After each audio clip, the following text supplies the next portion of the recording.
Hello दोस्तों, आपका एक बार फिर से स्वागत है मेरे चैनल में। तो आज इस वीडियो में जानेंगे दुनिया के सबसे अजीब हॉस्पिटल के बारे में, जिसके बारे में ना आपने कभी सुना होगा या सोचा होगा।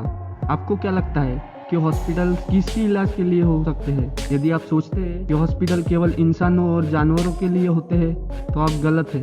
ऑस्ट्रेलिया के सिडनी में एक हॉस्पिटल ऐसा भी है जहां केवल डॉल्स यानी गुड़ियों का इलाज किया जाता है। यहाँ पर खराब डॉल्स को रिपेयर करके नया बनाया जाता है। जी हाँ, आपने सही सुना। और यह हॉस्पिटल दुनिया का सबसे पुराना डॉल्स हॉस्पिटल है। आपके मन में बहुत से सवाल घूम रहे होंगे, जैसे कि कौन यहाँ लाते होंगे डॉल्स रिपेयर करने के लिए, और इसको हॉस्पिटल क्यों कहा जाता है जबकि यहाँ पे सिर्फ रिपेयरिंग का काम होता है। तो इन सारे सवालों के जवाब आपको इस वीडियो में मिलने वाले हैं। हम आपको बता दें कि पिछले 101 सालों में इस हॉस्पिटल में 30 लाख से ज्यादा डॉल्स का इलाज हो चुका है। तो आपके पूरे सवालों के जवाब जानने के लिए बने रहे हमारे साथ अंत तक। तो without any further delay, let's start.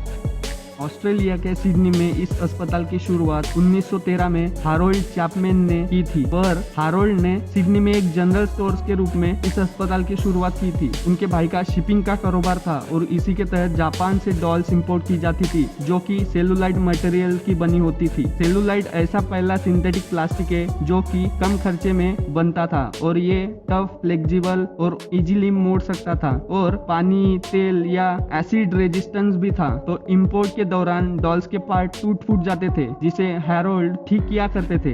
Dolls के रिपेयर से उनका नाम बढ़ने लगा, तो धीरे धीरे उन्होंने जनरल स्टोर्स को एक डॉल अस्पताल का स्वरूप दे दिया। फिलहाल इस डॉल अस्पताल का संचालन हैरोल्ड के पोते जियोफ कर रहे हैं। आपने इस अस्पताल के हिस्ट्री के बारे में तो जान लिया। अब आपका सवाल जो है उसका जवाब है कि इस शॉप को हॉस्पिटल क्यों कहा जाता है। तो सुनिए, यह अस्पताल अपने आप में इसलिए भी खास माना जाता है क्योंकि यहाँ डॉल्स को ठीक करने के बेहतरीन एक्सपर्ट हैं। यहाँ पर एक आम हॉस्पिटल की तरह ही अलग अलग वार्ड बने हुए हैं, जहाँ पर अलग अलग स्पेशलिस्ट सेवा देते हैं। कोई स्पेशलिस्ट गुड़िया का सिर रिपेयर करने में माहिर है, तो कोई पैर। यहाँ पर मॉडर्न और एंटिक डॉल्स के भी अलग अलग सेक्शन बने हुए हैं, जहाँ महीने में लगभग 200 डॉल्स को ठीक किया जाता है। तो है ना हॉस्पिटल कमाल का। अभी इस हॉस्पिटल में सिर्फ डॉल्स का रिपेयर नहीं होता, अभी इस हॉस्पिटल में और अन्य कौन सी चीजें रिपेयर की जाती है उसके बारे में भी जान लेते हैं। इस अस्पताल की शुरुआत में यहाँ पर केवल डॉल्स ही ठीक की जाती थी, पर जब 1930 में हारोल्ड चैपमैन के बेटे ने यहाँ काम संभाला तो उन्होंने यहाँ पर अन्य चीजों की भी रिपेयरिंग शुरू कर दी, जैसे कि teddy bear, soft toys, umbrella, handbag आदि। लेकिन यहाँ की स्पेशलिटी डॉल्स रिपेयरिंग ही है, इसलिए तो इसको डॉल्स हॉस्पिटल के नाम से ही जाना जाता है।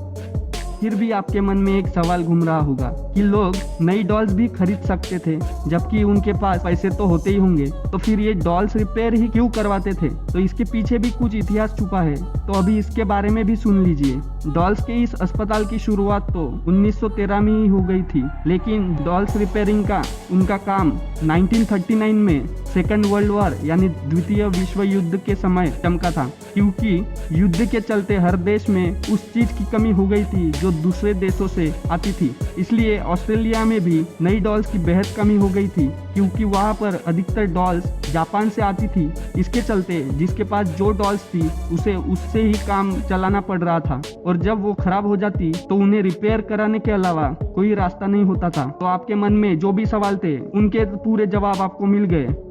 डॉल्स हॉस्पिटल के वर्तमान संचालक जियोफ का कहना है कि जब कोई बच्ची अपनी प्यारी डॉल को वापस लेने आती है, तब उसके चेहरे पर जो मुस्कान होती है उससे बढ़कर हमारे लिए कोई चीज नहीं है। साथ ही वो कहते हैं कि जब लोग अपनी प्यारी डॉल यहाँ जमा कराने आते हैं तो उनके आंखों में आंसू होते हैं, लेकिन जब वो डॉल वापस लेने आते हैं तो उनके आंसू खुशी में बदल जाते हैं। तो आपने कभी इसके बारे में सुना था? आपको ये जानकारी पसंद आई हो तो वीडियो को लाइक करके हमारे चैनल को सब्सक्राइब कर देना। वीडियो पूरा देखने के लिए आपका धन्यवाद। उम्मीद है कि आपको जानकारी अच्छी लगी हो। तो मिलते हैं और ऐसे ही अमेजिंग एंड अननोन इन्फॉर्मेशन के साथ।